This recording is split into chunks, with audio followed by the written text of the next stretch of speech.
think definitely to begin with, I'd just like to say thank you, even at this point, for engaging, because I think it's very easy to disconnect, but also it's very easy um, to not engage. I think as diligently as you have been doing. So, like as someone who is trans and in classics, I appreciate even this at a level is huge. I thank you very much. I think that's really nice of you to say, but I think that the one thing that I really, really miss sometimes, and I think in part, social media has taken over from this. I miss that kind of sense of direct engagement and actually talking things through and agreeing, disagreeing, engaging, and for heaven's sake, listening. That seems to me what what you get from a conversation is the insistence that you should sometimes just bloody listen. Absolutely. And I think especially surrounding issues of human rights and trans justice and conversations that have, at least from my perspective, been quite long amiss in, especially in the kind of the classical academic sphere. These conversations surrounding who makes up our sphere, and who do we need to make sure are supported, especially during times of great societal change. Yeah. And I think that listening is a skill that is lost on social media, because obviously You you're can't. limited. No, Yes. well, exactly. You're Yeah. limited to however many 140 characters on Twitter, and so and especially during COVID, social has become a pretty much the social has become king. Really, there's no other way to That's right. communicate with people. So I think that so conversations like this, and I'm sure there will be more in the future, are invaluable. I think that's true. And I think it's also, I mean, it is actually the act of conversation in part because, okay, you might say, well, Twitter is just, very short on characters. And so you can't put any nuanced point. And that's obviously true. And it's declamatory in a way and ripe for misunderstanding. But even more extended things, kind of extended blog posts or whatever, they don't, the key is actually being able to say, hang on a minute, what did you mean there? And there is, you can read as much as you like, but it's not the same as kind of face-to-face interaction, Absolutely. old-fashioned, sorry. And face to face, albeit through a Oh, screen, but face to face yes, okay. nonetheless. Yeah, but it's very great to see you even through a screen. Absolutely, and the same does apply. I was speaking to a friend of mine just before this, one of my flatmates, and we were just talking about kind of how the last week has been. So it's certainly been an interesting week, and I think that one that is still ripe for discussion. And I guess I'd like to ask, how the last week has been for you, as somebody who has been on one side, and then I guess afterwards I can. Yeah, no, sure. I mean, I don't, as stressful. I mean, partly I've got to go back a kind of tiny bit. I think that when you have, when you in some way provoke a Twitter storm, right? However it is, um, certainly in my case, it is, it's always inadvertent. I've never sat, I've never sat down at my keyboard late at night thinking, God, let me Right. get some people really angry now, right? And in fact, I think it's the nature of the Twitter storm is that you never see it coming, because otherwise it wouldn't be as, unless you were somebody who had, had pretty sadistic tendencies, you wouldn't, that's not what you'd want to do.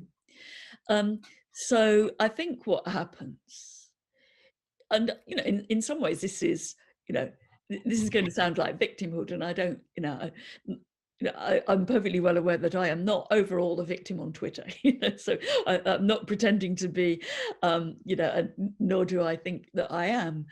But you sit there and you think, I've been misunderstood, and you have a kind of sense of strange self-righteousness, because in some ways you were misunderstood, right?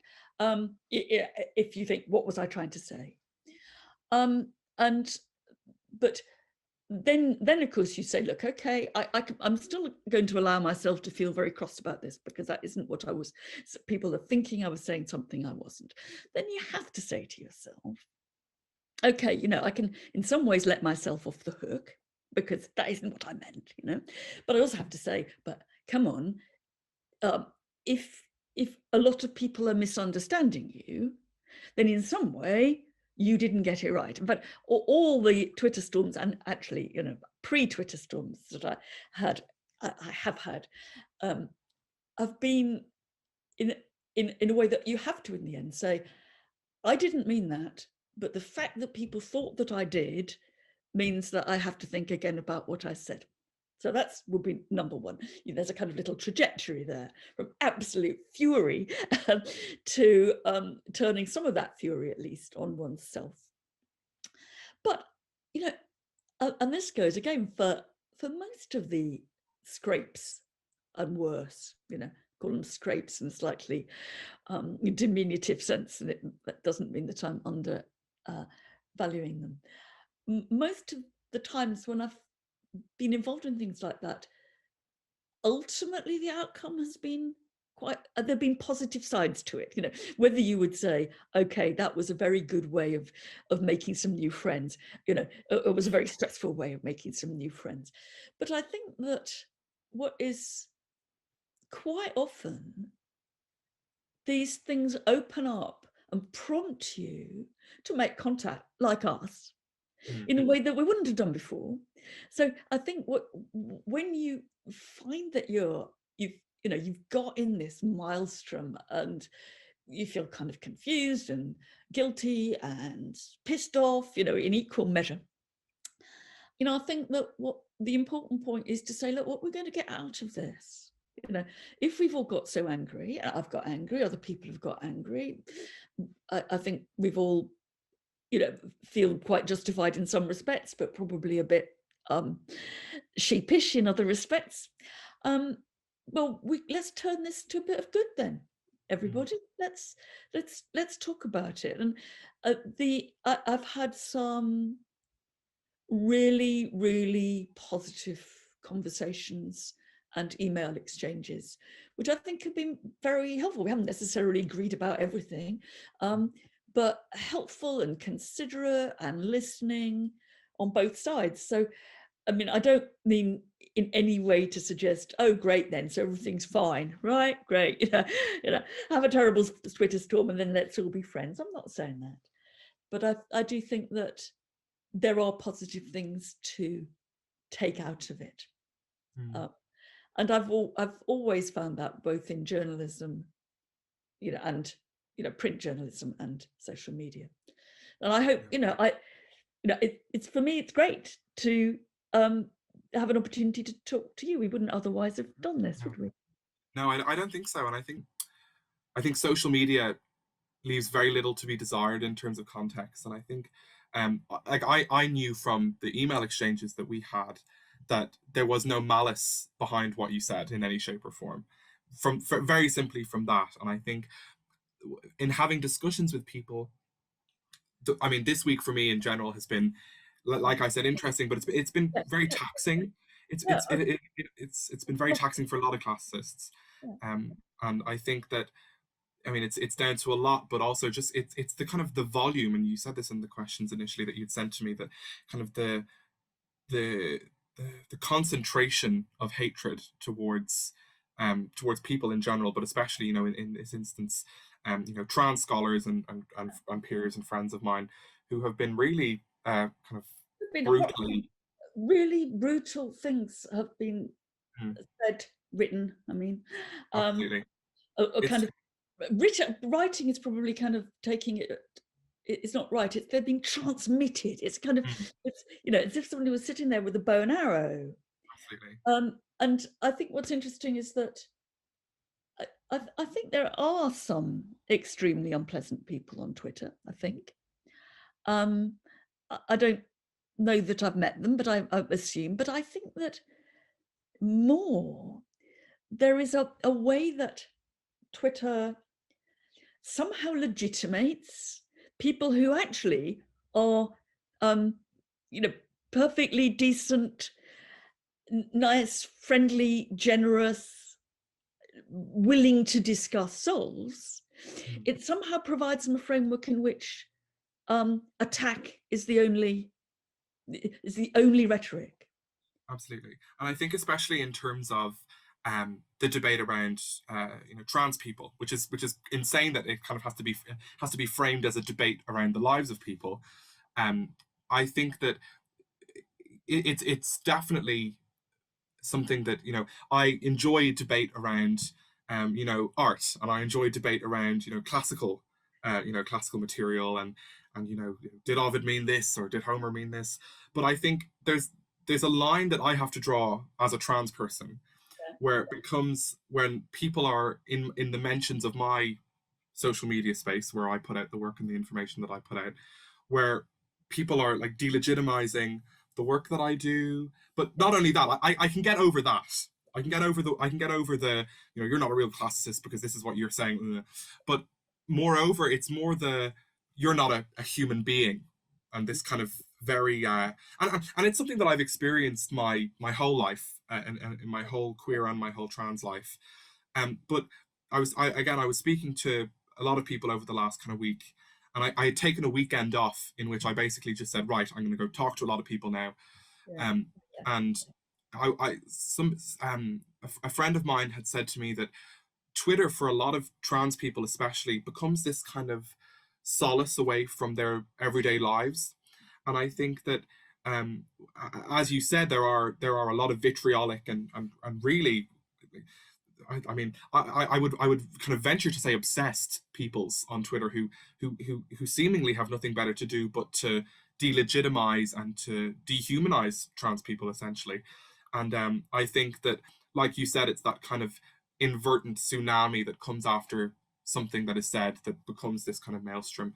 That kind of that was a consequence of what happened, because a lot of Yeah, no, I understand that. And insofar as what was in my head a tweet about something very different, actually, insofar as it unleashed that, I mean, I both apologize, but also think, how did that happen? How did how could you plot that trajectory? And it's very it is very hard to do it. And I suppose that's what I was meaning about the inadvertence, that most of these things, you actually, there must be some almost random but devastatingly awful concatenation of one or two people and one or two things at a certain time of day, so that you could go back and plot, you could draw a diagram of what had happened, but from the outside you don't see that or understand it. And I feel you know I feel all kinds of different forms of reaction. I mean, I deplore violence on Twitter, absolutely deplore it. And in fact, probably I've gone by and large, the other way to, to sort of cultivate a kind of not getting angry tone, which maybe is let's accept it, that may be as aggressive. Sometimes politeness is a different form of aggression. I do think though that it is worth surrounding issues such as surrounding trans rights that are under attack in not only in the UK but around the world, on a daily basis, that it is worth being angry about violence towards I trans think people. that if you say, am I angry about violence to trans people? The answer is unequivocally yes. And am I against violence to I'm trying to think, I'm sure there's an exception here, but to most groups, and particularly marginalized groups, the answer would be the same. I mean, that's a no-brainer. Yeah. The question is what the intersection is with Twitter. Now, where I can see one place very, very noticeably where I feel absolutely committed to intervene, no matter what.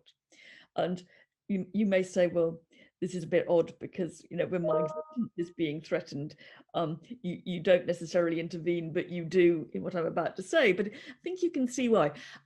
I've noticed sometimes people pointed it out to me, but at other times I noticed people saying, you must be a crap classicist, or there was somebody, doctor somebody, and they started putting it in scare quotes, doctor somebody, you know, quotes, as if she couldn't possibly be. And I thought that I sort of have a kind of a semi-professional, you know, classical persona on Twitter. Yeah, that's not to say that I always tweet about classical things, but that's sort of, you know, what's my Twitter handle is my Twitter bio is classicist, right? If somebody comes along and says to anybody, you know, because you think that your research, your undergraduate studies, must be crap, I will not let them go away if I see that.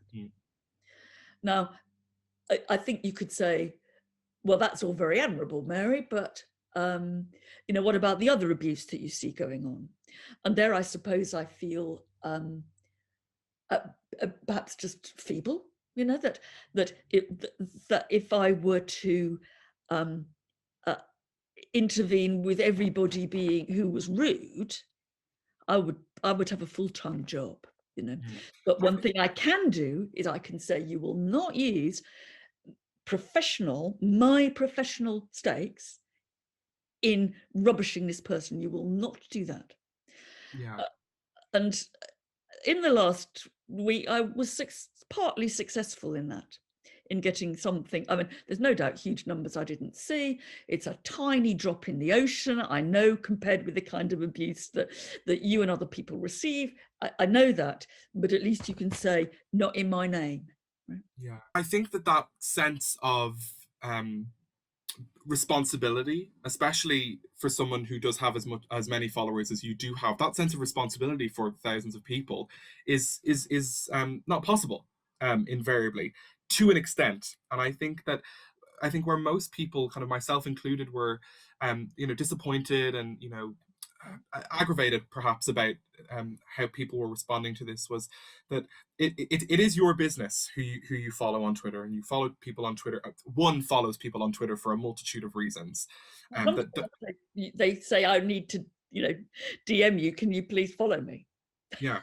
And people will follow people for a multitude of reasons, and you said before that you follow people to get differing perspectives and things like that, yeah. Which is, and I think the majority of people, at least people who I have spoken to, have said, yeah, that's absolutely no problem. People are entitled to follow the people who they want.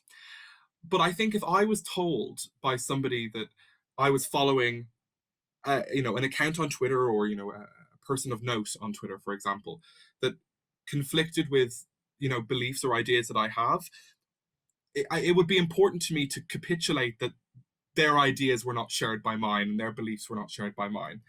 And I think that while that comes to there's certain extents, like I'm not going to if somebody says, oh, like so and so from this university, or so and so from this place has different opinions to you on a classical topic or something. Thucydides, yes, that's right. To me, it's like, okay, well, that doesn't really it's all right, he can believe what he wants. Sure. I think if it was something as compelling and as important as the right of trans people to simply exist, nothing major, but to me it would be it was more the response of kind of not condemning that sort of behavior immediately that was kind of worrying for people. I don't know how you kind of feel about that. Oh, people were angry, and I can see why they were angry, right? Okay. I put it in a rather, what spurred me on was was actually quite different set of backgrounds and issues here, and that let's be straightforward. One of the things that the government is now doing in order to decide who is can be appointed to governmental organisations or bodies of trustees of museums or whatever, is somebody somewhere is looking at their Twitter feeds, looking at what they like, and I suspect looking at who they follow. And that has been a real, that is for me a great worry about not just the Johnson government, because I think it happened before that. I don't agree with Boris Johnson on very much, but I'm not going to blame him or his administration for this. But there is an increasing sense that your allegiances, what you think is somehow, and how you will then be treated, or what appointments you will be given, or what people will say back to you, is determined by that. Now, I totally take your argument, but the knee-jerk reaction for me, and I still feel it, is, and I don't think, I mean, I have to say, what if I was following a serial murderer? What would, there is that issue, as I put in the blog. But there has to be a limit to what I'm saying here. But I find it very, very worrying, a worrying direction of travel. Two things to say about that more, that I am judged on my followers. Now, I frankly, I didn't know who I don't know who my followers are, actually. If you want to know, I could not tell you, because I follow them for a multitude of reasons that I don't. I mean, when I first started out on Twitter, I followed my friends, right? But since then, I don't know what it's been really. But so it made me go back and look. Because I thought, God, and I looked, and I subsequently see that some of the people that I didn't recognize, whose views on gender I didn't recognize just by their names or Twitter, probably were GC tendency, but I didn't know that. I picked out about 5 where I thought that those would be prominent people. And I thought, I wonder who else follows these people. And actually, that a large number of relatively senior, not kind of greybeard, right on classicists do. Now, do we think that's a good idea, or do we think it's a bad idea? What am I get? Well, actually, I don't look at my Twitter feed. So I don't actually know. And this is coming back to you saying quite rightly, from your point of view, aren't you could be a bit more responsible about this? I don't look at what comes into my home Twitter feed. I mostly look at the notifications, and so I'm actually not aware that I have been the recipient of tweets such as you say. I know I can't promise that I haven't, but I certainly am not aware that I have been. Now, I might be wrong. I think that the other issue here, though, and I think it's I don't know if I said this to you in an email. I think that there are many different kind of understandings we have of what a Twitter account community is for, and I've come to see actually over the last week that I had not spotted some serious differences that people have in and I think they're partly generational, but not only. That I think there are quite a lot of people for whom, and I think this is an utterly legitimate position to hold, for whom Twitter is, as you kind of said, it's a community. And you block people that you don't want to hear from, you follow your friends, and it seems to me that there is some way in which some bits of Twitter work as a kind of extension of Facebook. And on those terms, quite rightly, you say, well, I'm going to, I always get very angry when I see people saying, I have blocked 10,000 people. I now see actually that there was a logic in that, but there was a logic of creating a community in Twitter that that which is not how I go onto Twitter. And I think there's there's a clash here between a sort of me thinking of the whole lot as pretty open-ended, pretty public, pretty uh, argumentative, whatever, disagreeing, etc., which is a perfectly legitimate way of seeing Twitter, and those who want it to be, totally understandably, a rather more supportive space. Now, when I say I'm not interested in it being a supportive space, I don't mean I'm therefore think it's absolutely fine to be vile to people on Twitter. I think that one of the corollaries of my own view of it is that you have to be polite. If you're going to say this is an open public space, then you be polite, guys. So I think there are a lot of issues mixed up in that, which which over the years probably we will unpick a bit more, really. Yeah, I think. Sorry, Dan, I've talked. Don't worry, don't worry. I think it raises an interesting point about community, and I think that especially the way that the christened classics Twitter operates is very much as not only a community of people who are interested in antiquity, obviously, but also as a group of people who are, as you said, inclined to debate and inclined to have differing views, but and use it as not only an academic sphere but also as that social sphere. And I Yes, think that interlaps, and absolutely. they and sometimes like this, I think quite. I mean, normally they kind of jog along fine next to each other, but sometimes they don't. No, I agree, absolutely. And I think it's when they don't identifying why they haven't, and then kind of what can be done. So I think that I think the way that it had initially happened was that if you follow someone on Twitter, you can see.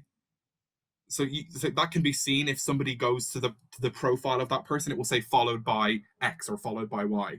So it might not have been a simple, trawling through the list. I think that's probably a bit of kind of exacerbated a Well, little bit.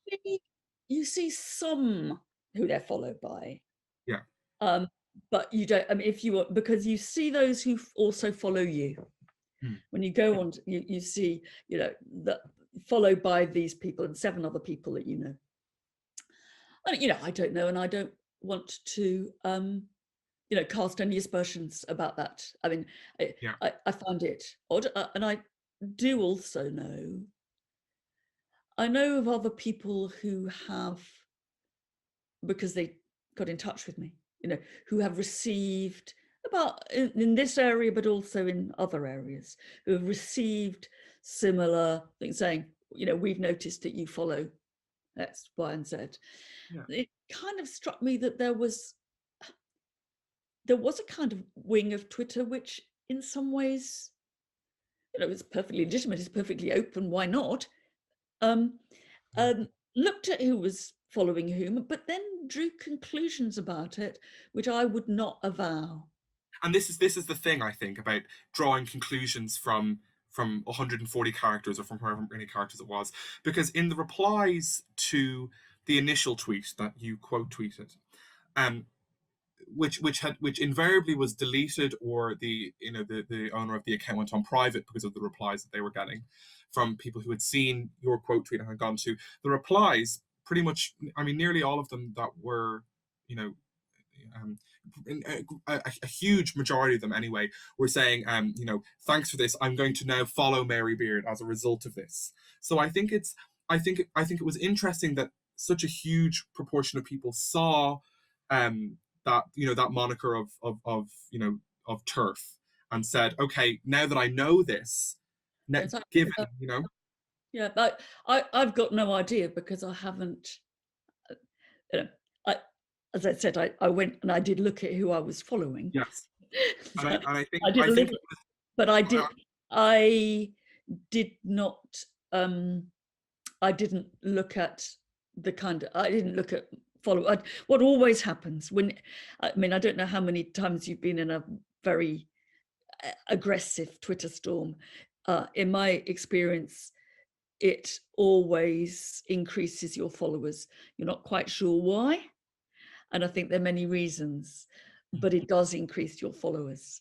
You know, the reason, you know, basically the reason that I've got a lot of followers, why was that kick started?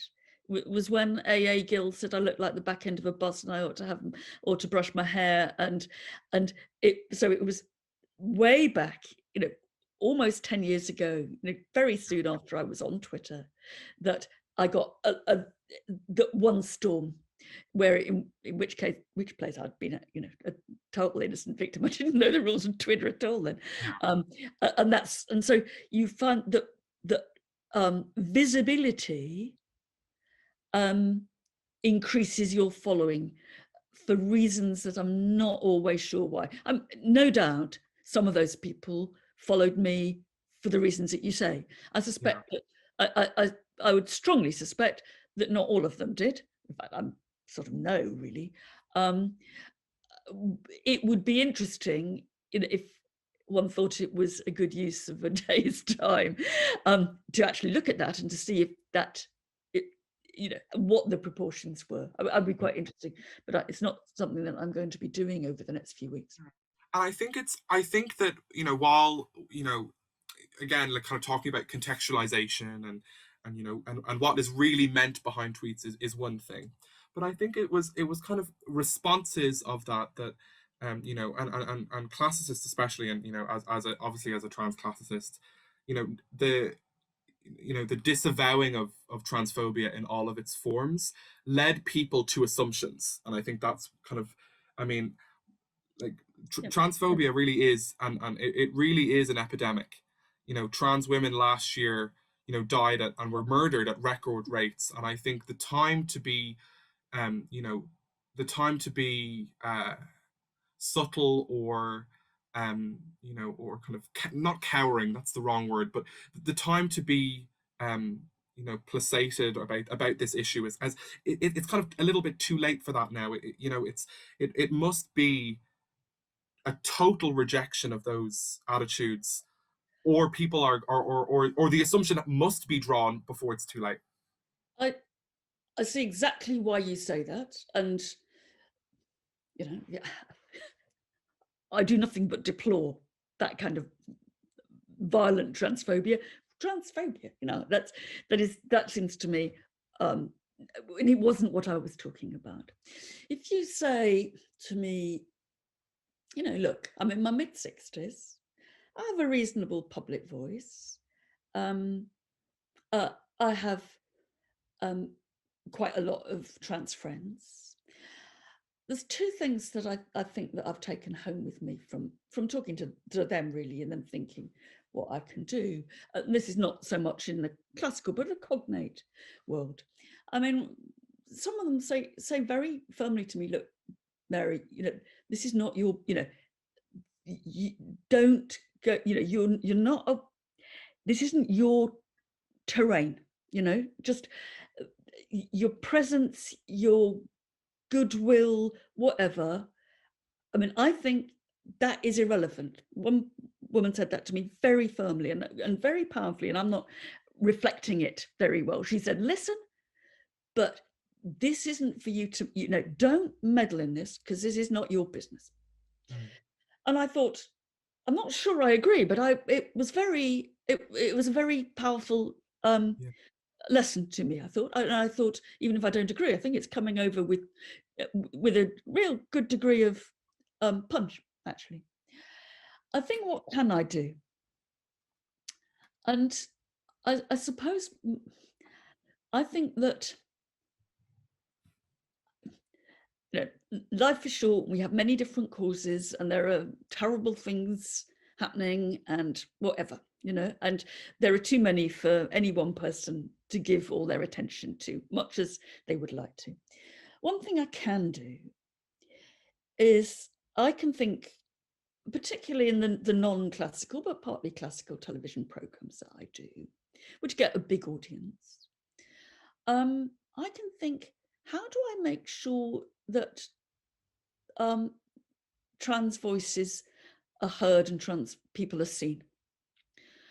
And it might seem like a drop in the ocean, you know. It might think, well, okay, so you've interviewed a few people on the telly, bully for you, you know, that didn't take much effort. I tell you, it does take quite a lot of effort, partly because, for all the reasons that you say, you know that that a trans person coming and talking about their own experiences or their art or whatever, they could get a vile, just by being on the telly, they could get, you know. So it's all very well to kind of be sort of super and say, oh, well, yes, we're going to have a trans person talking about their art. Now you've got to think, what's the backlash going to be for them? How can you package this in such a way that that experience is a positive one for them, and that they don't? And that is quite time consuming, actually. You know, so it, you know, it looks like just a bit of sort of old media stuff, but you have to really think it through. And I think that in our programs that we've done recently, I've been very pleased with what we've been able to do to provide a terrain where we talked about trans issues, but in a way that, unless they were lying to me, the people didn't get this kind of backlash. Yeah. I mean, I had a couple of years ago, I had, do you know Joe Clifford, the trans playwright who did the trans Jesus play that got into, that was really, you know, troubled in both Brazil and here. And I was very pleased to talk to her about that as if it was absolutely, which it was, straightforward part of our culture, on a culture show on BBC Two, looked at by a load of old, you know, anybody's, you know. And I kind of think that I can contribute there to saying, look, everybody, we want to hear these voices. I agree, and I think I think that at a level that is you know, and I think you're so right about platforming and, you know, protecting trans voices. I think is especially in an academic sphere, but also you're right in a non-academic sphere, and I think that is you know, and you're right, there aren't enough trans people in media or being platformed, and I think in, especially in an academic circle, I think, and I know, applaud anyone who is championing that. But I think, and again, this is kind of goes back to the question about the intersectionality of transness and social media, that, you know, and kind of this drop in the ocean kind of mindset, is that in something like this, every little helps, and every little battle against transphobia is really going to be the ultimate to kind of dredging it from society, you know, and it's very much a kind of little battles. Uh, I, I see absolutely that, and I think that, look, had I, you know, had I set out in any way to, you know, even remotely imply, had I set out that, you know, what everybody understood me to think, I think I would have felt differently, but I hadn't, and I thought to some extent it was slightly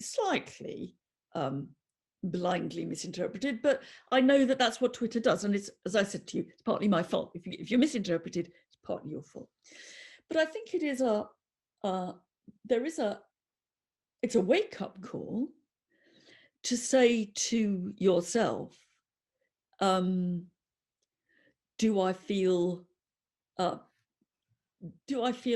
about what I do on this? No, I think that I could certainly do.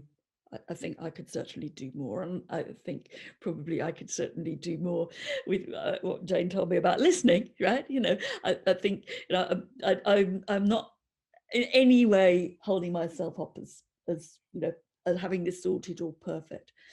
But when I go to bed at night, you know, if I stop to reflect whether I think that I'm basically living by my own conscience.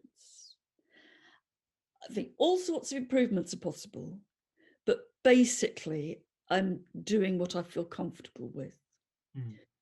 I would, I think that I think the intersection with social media then becomes difficult, because I think the intersection with social media is very different when you have a lot of followers. It's not my virtue that I had a lot of followers. As I said, it's largely because I got attacked by AA Gill that kick-started it, and then it's exponential.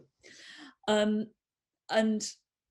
I think people have criticized me, totally understandably, for saying, for not recognizing that if you've got 300,000 followers, you have a responsibility, right? You have power and responsibility. Now, if you say that to me, of course I say, put in those terms, yes, that, at some level I recognize it. Do I actually internalize that? Do I think, look, 300,000 followers, that really means I've got to be very careful? No, I don't. Now, I can say, on the one hand, that's a failing, right? That is a real blind spot on my part, and I should, right? And I'm totally, hands up, I can accept that. I also think a little bit, and I don't mean to sound flippant here, but do I want to be the sort of person who starts the day thinking we've got 300,000 followers on Twitter and I'm quite powerful? No, I kind of, there's a sort of, I don't mind my own disavowal of that. It's partly, I guess, because of, femaleness, honestly, that I suspect many women disavow their own power on Twitter, just as they disavow their own power in the academy or parliament or whatever. So I think it's gendered as well. But I reckon, I'm sorry, I'm 66 and I'm probably not going to change. But if you can help me do a little bit better within that framework, which is, but I'm not. I don't feel when I go to Twitter any different than when I had 300 followers. Yeah. Now, I think that's a good way. I think that's a good attitude to have, I think, in terms of groundedness, let's say. But I think, and I do think, though, that for people to not call you a transphobe, you have to be very clear in saying, well, this is why I'm not a transphobe, and this is what I think. And I think that is probably the crux of what happened over the last week, is that people, and that was where the clash came, and I can see that, and look, everything I say about my own difficulties on Twitter, I fully accept are trivial, right? So, but insofar as you're asking me to explain, I will explain, but I don't think that, I'm not complaining, right? And many people in the world, I mean, my black friends have, look at what Diane Abbott gets, blimey, it is, so what I get is, really trivial.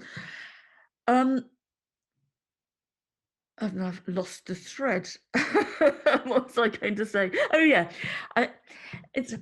I felt kind of guilty, sort of proven guilty before I had it, and being asked to prove my innocence. I felt assumed to be guilty and asked to prove innocence. And it's a very bad rhetorical tactic, because for quite a lot of people, particularly, I think, I don't sign joint letters. I don't make statements. I don't sign joint letters. I don't now do book blurbs. I don't come out with statements. I don't know why I find that very hard to do. Maybe, and probably is, a fault in me. But I don't sort of, I think I'm going to, my record is what I do. And I felt, and I think a lot of the people on Twitter who weren't actually very much who would not actually in any way think of themselves as transphobic. And I suspect that a lot of them were my generation. I don't know that, but you just get a sniff. I felt that I was my hands tied behind my back, a pistol was being held to my head and say, promise you're not a transphobe. And I thought, that doesn't mean, in those, confessions, exacted in those circumstances, they mean nothing. If I'm going to do something, it's something I mean, and I will, my record insofar, it's, I'm not a trans activist, you know that. And I'm not sure what I'm an activist about, but and I probably spread very much too thinly. But I, I I feel that what I do and what I have done in small part is something that I can be happy with. And I think if people watch it and think about it and look at what I do and what I've written, I hope they will think that too. Mm. Um, I can see it didn't satisfy, but I still wouldn't do anything different. I'm very, very happy to talk to you. This isn't a statement. This is, you're challenging me. It's great. I value it. I'm learning from it. I'm kind of reaching towards what my position is because I'm talking to you. And that is fine. It's not that, I'm not going back into my burrow and saying, go away, you horrible people. I'm going to cover up and just ignore you. I'm not doing that. It's a different modality. It's perhaps to do with a different age group. It's, a different mindset. So I guess my question is then, like looking forward, and you said that you wouldn't have changed anything you've done. I think that's I think it's an easy. Well, I know what you mean. I wouldn't. Do I think that this was a productive incident? Well, we're trying to make it so, but by and large, so would it have been better if I'd never tweeted that? Would the world have been a better place? Well, I fear it might have been. So in that sense, yes, I regret it. Do I think, looking back, that I would have made the decision differently at that moment if no, I don't.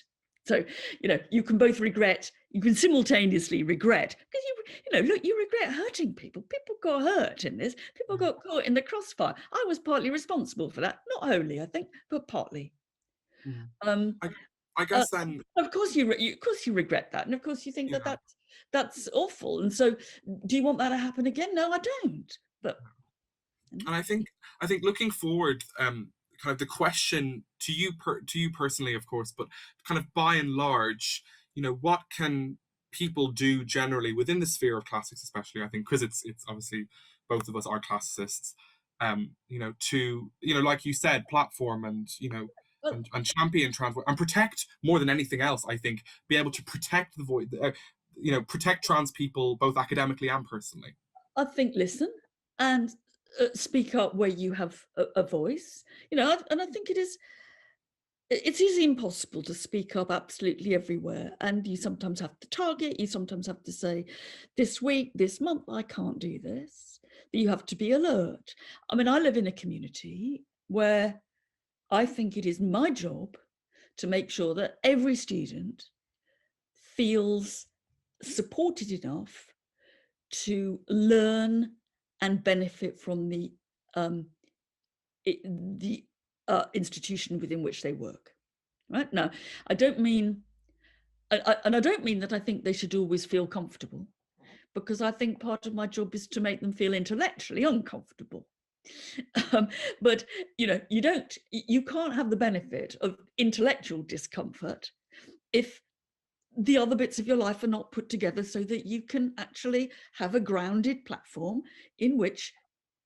from which to explore. So, the job of an academic in university is to ensure that happens for everybody. And I have no doubt that sort of, I find it odd that I have to make that point, but I think one does. That to me is absolutely self-evident. Do I want to live in a university which doesn't allow everybody to join in the intellectual? What do I offer? I don't actually offer well-being classes. I offer classics classes, but do I want people to be able to, uh, is it my responsibility to ensure that everybody can join in that in a level playing field? Mm. Of course it is. And I've been the beneficiary of that in the past. It's not now, it isn't the case in Cambridge, but when I was an undergraduate, there was something like 10% women. People would still say, oh, there are women here, right, etc., etc. And I was hugely supported by being at a women's college. And I had iron put in my soul so that by the time I left, I was saying, well, that's a silly old 40 years. Mm. And that was not because I just thought that. It was because not only was I supported, but I was made to feel confident enough that I could say, those guys are wrong, the silly old idiots, and Yeah. not and actually in the end not bother about them anymore. Yeah. And not feared the backlash for who you were, I'm sure.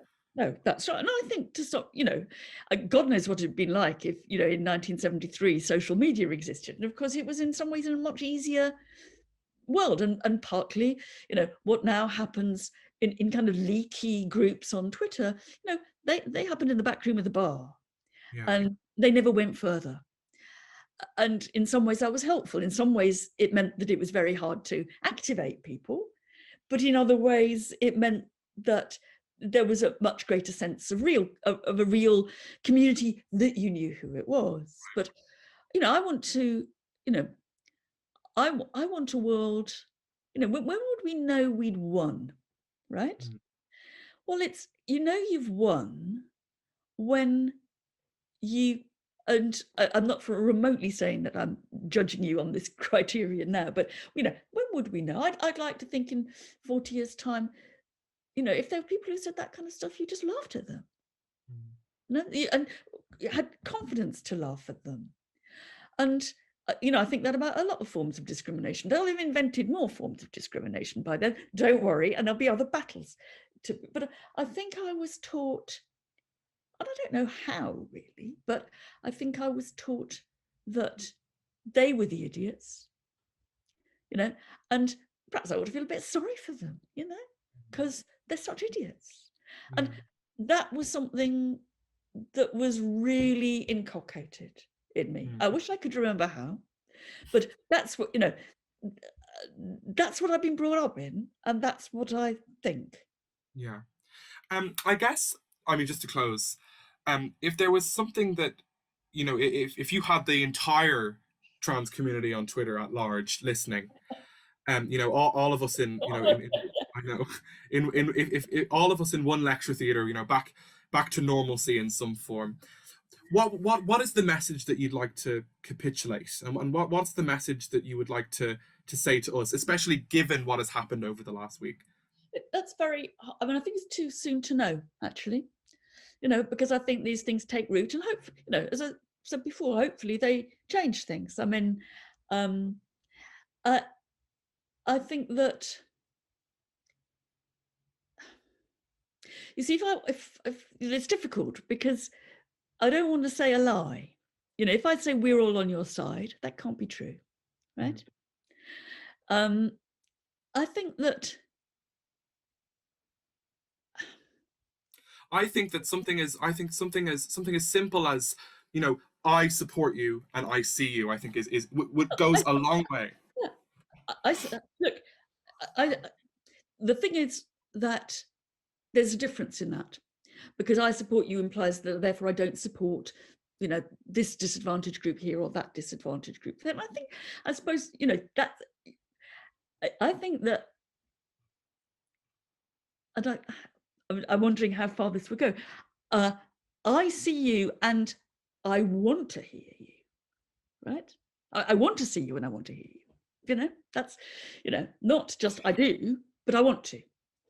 Yeah, I think that I think that's interesting what you say about degrees of supporting, and that kind of implication of, oh, if I support you, I can't support this, or to a degree. There is a zero-sum game here a bit, and that's, I suppose, what the my and then you could trace this back to my hesitancy about giving a statement, because am I going to give a statement about everybody, and I think so. I think it implies choices, and I don't think it necessarily means that, but somehow that there is that element of implication, and I don't want. I'm not going to rank my causes. Yeah, but When I I think that you can. see David Olusoga getting bashed up on Twitter, I think I don't want anyone. I don't want anyone to get bashed up on Twitter. Now, I do think.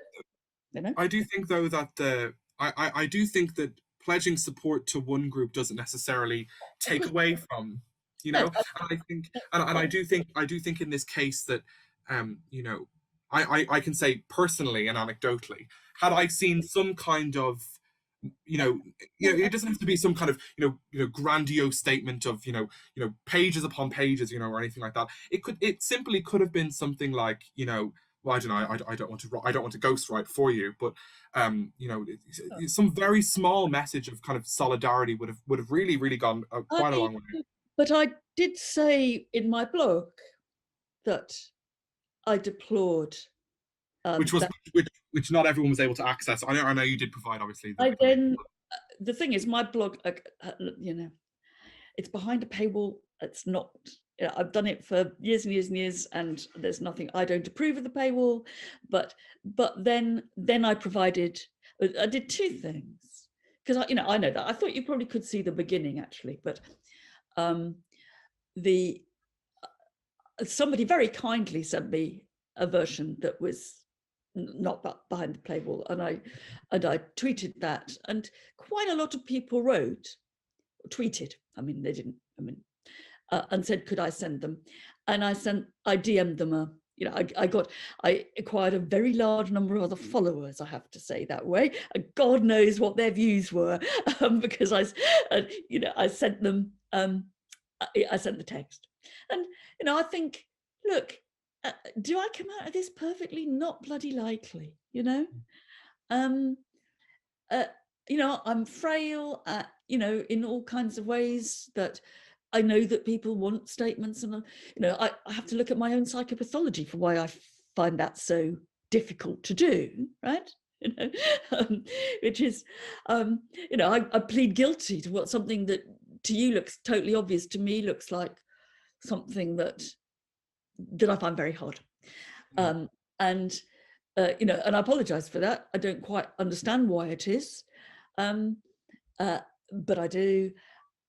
But I don't feel that I have rejected, by and large, in the course of a kind of pretty varied, honestly, working life, and in different sorts of media and the university, and just more generally, I don't feel ashamed of my record. Now that's probably not enough, and it's a very self-centered way of seeing it. Are you ashamed? Well, maybe you want to think about what other people think, beard. And that's obviously true. But somehow, when you meet your maker, you've got to think, can I answer for this? Yeah. And more or less, I can. I could, in this case, another way of putting it is, yeah, I fucked up. None of this had anything to do with what I think about how I can actively or instrumentally support trans students or trans people or people of any marginal group. I mean, but did I fuck up? Yeah. Will I do it again? Probably, yes. Well, thank you. I will explain what I mean by that. Can I bring the dustbin through? Yes, it's my husband just.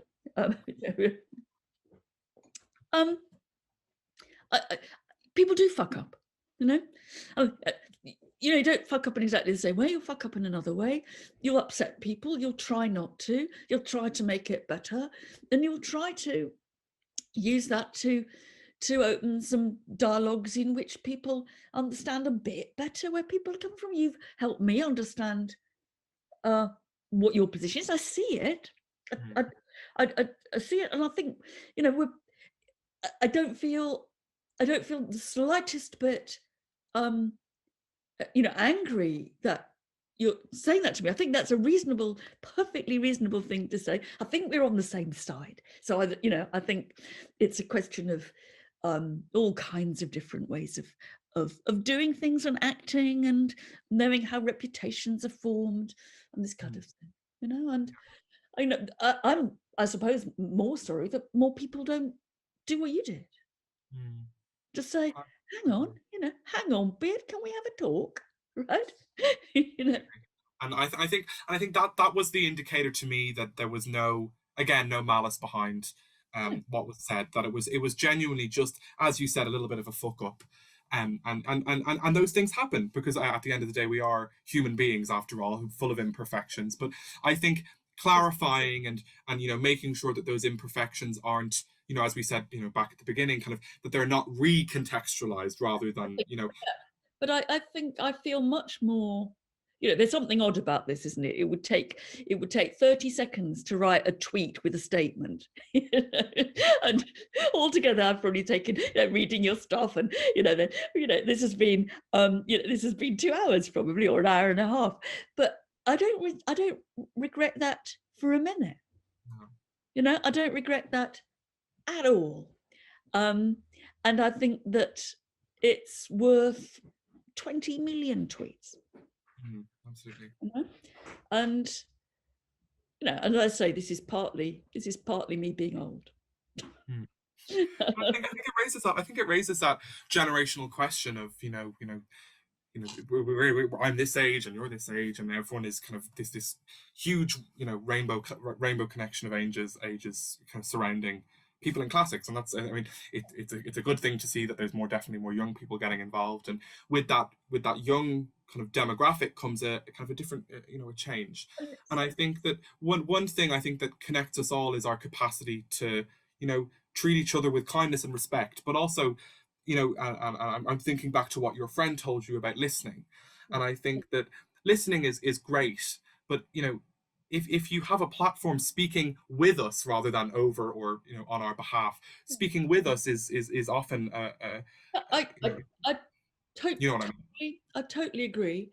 I think that you're right to say that that there are all kinds of things that people share, and that generational differences aren't, that they're one dichotomy. But I think that, I suppose, if I saw um, a lack in what we share at the moment, and I'm as guilty of this as anybody, I think one thing the ancient classical world shows you is the virtue of persuading. And I think we're not, at the moment, we're not very good at persuading each other. We're good at shouting at each other, sometimes very good at shouting at each other, but we need to persuade people. And you're quite good at persuading. I mean, but but I think that there is, if people get, as I say, I'm not blaming anybody else. I'm as sure as guilty of this as anybody is. But if people get shouted at and accused, it's often not a very good start to getting them on side, and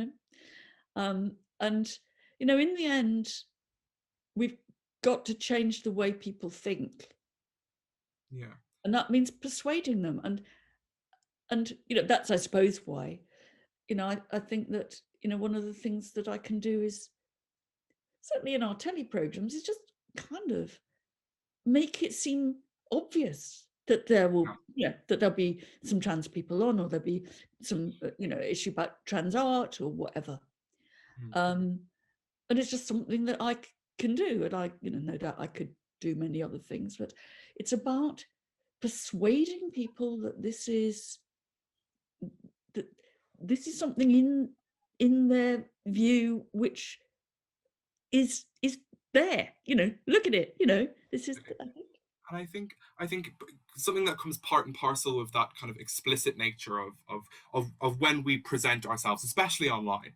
I think the need to be explicit in terms of like an evident base rather than explicit in language.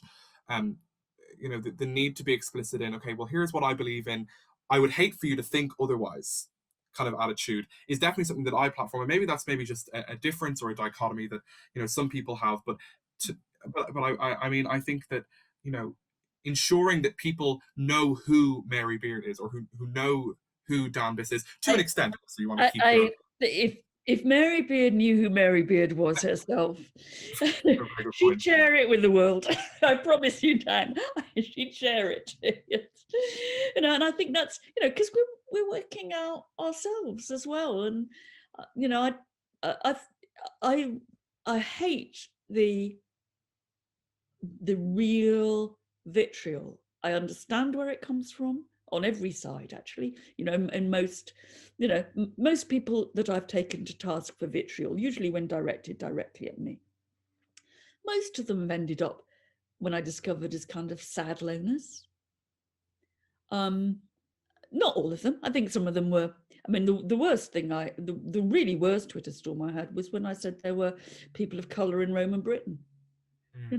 Blimey, bloody hell, right? And the piling of that, and there were in that group of pilers in, I think, some very nasty people. There were quite a lot who, when you pressed them and said, look, this is the evidence, got back and said, oh, thank you for getting back. And one guy said, oh, I'm sorry, did I I've just had a heart bypass operation, and I'm really interested in history. And he thought, this is somebody whose anger with the world, and I think this is quite interesting.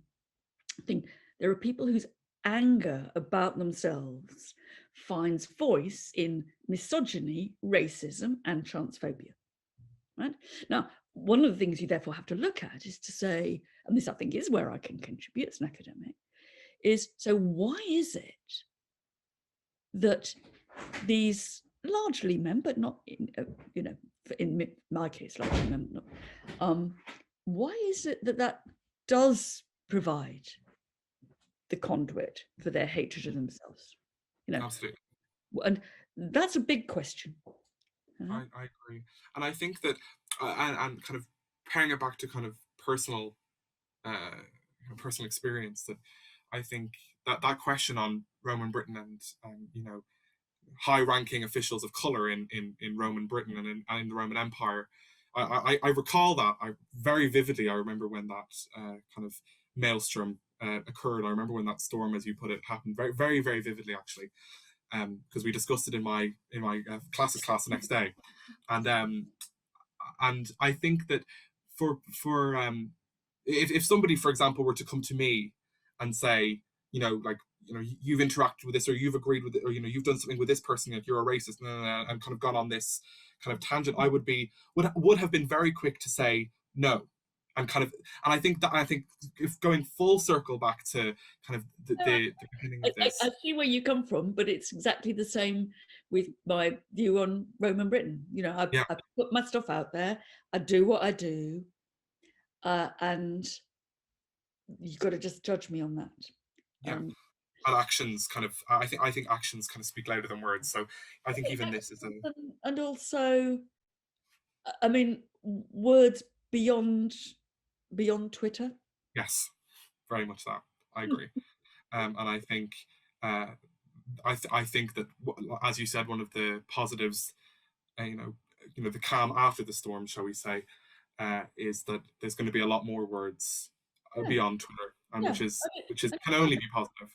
It really does help, and it refines everybody's views, and it refines their idea of who they want to persuade of what.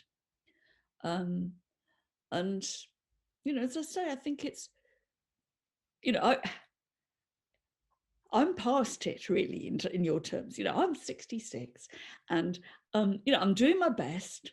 And one thing I can perhaps do for everybody's struggle is convince people who've never thought about this, never thought about trans issues, not to kind of go into the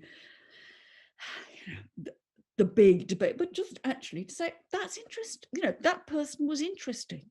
It was a different voice. It was interesting listening to them. Yeah. It was interesting seeing their work. That was a moving story. That was an interesting story. Yeah. And I would do that for, I do that for crusty old 90-year-olds. I do it for, you know, young Black rappers.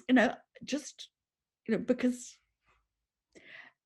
all these voices, and I do it for, one of the things you have to do on the BBC is you've got to be, to some extent, you've got to provide divergent argument, and Mm. and it's amazing how interesting it is, and it's amazing how often you get a kind of you get a group of people together and you think, God, this is going to be terrible. X is not. This is going to be absolute disaster. Do we want a real route, etc. And then they've spent, an hour with each other before the program, and they've got on like a house on fire, Yeah. and something good has happened. Now, I also, you can see, and this should be where we end, that, I'm 66. My job, I think, my job is to make things more complicated, to say, oh, look, we all need to talk this through more. Now, it's true that there are not many revolutions in the world that happened by elderly ladies saying, this is all very interesting and we ought to talk it through, right? They happen because people said, I'm not having this anymore. But they needed also the elderly ladies to kind of make it all a bit more nuanced. So elderly ladies never start revolutions. Well, I'm sure there are some, but we don't. That's we did it. That's what we thought we did. And it's your generation that starts revolutions, and it's ours that we can support, but we can actually say it's a bit more complicated. We can actually say, well, look, let's bring some more people into this debate. Yeah. I think it's an interesting kind of debate as a whole, because I think that like the lives of trans people, I think when we're discussing them, it's kind of past debate, because these are real kind of tangible people, very much kind of a pinch me kind of thing. But I think that you could say that about racism. Oh, absolutely, yes, and I very much would agree that kind of there isn't really not a debate about whether people of color or Black people should be treated the same. It's that kind of idea. I mean, and so when I kind of this is funny, isn't it? I mean, it's part of my anxiety about making a statement is that I don't want to state the fucking obvious. Yeah, although sometimes that is what it requires. Unfortunately, it is the unfortunate reality. And I take that point and I say sometimes that's required, but it's not going to be got from me, and I will do my best. I will do my best, and try. I do try, and I don't think, I'm sorry, I don't think that I'm very powerful. I just try hard. Well, I think we could all do with trying a little bit. I think we could all do with that. Persuading and think, how do I? Nobody much tried, and I think it's impossible on Twitter. Actually, nobody much thought that they would win me over. They just, there was abuse. There was abuse that was untrue, and so I say, nothing like what trans people get, nothing like what Black people get, but it was still abuse. It was abuse nonetheless, and I can stand up to it, and it probably doesn't matter, and what the fuck, but and it makes you feel powerless, because you think, when somebody says you only support cis white people, I think that's not true.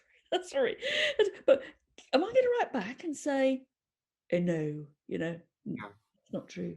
So you feel cornered, and when you feel, it's a bit like penning up an animal. They get cross, and they get cross even if they love the person penning them up. I think that I think that conversations surrounding I think anyone in academics who is underrepresented and and obviously you've done some really incredible work surrounding women's voices in classical academia and how they've been underrepresented. But I think that I think classics as a whole, I think we need to work together rather than engaging a bit of persuasion rather than shouting, as you kind of put it. I think a bit of persuasion, also realizing that other subjects have this problem. Mm. And I think it's very funny, just as we want to ditch the idea of classical exceptionalism and say, oh, in some ways we come back to it by saying, no, we're uniquely evil. Actually, the universe, we're not uniquely evil. Everybody's in this together. The academy is part of the political commons, and that's we have to try to make it better. Absolutely. It really has been a pleasure, and I appreciate. I mean, any and all engagement to this topic is something that I really kind of revel in discussing. Really useful. I think it's really good. Absolutely. So thank you so Very, much. very happy. Great. Thank you so much.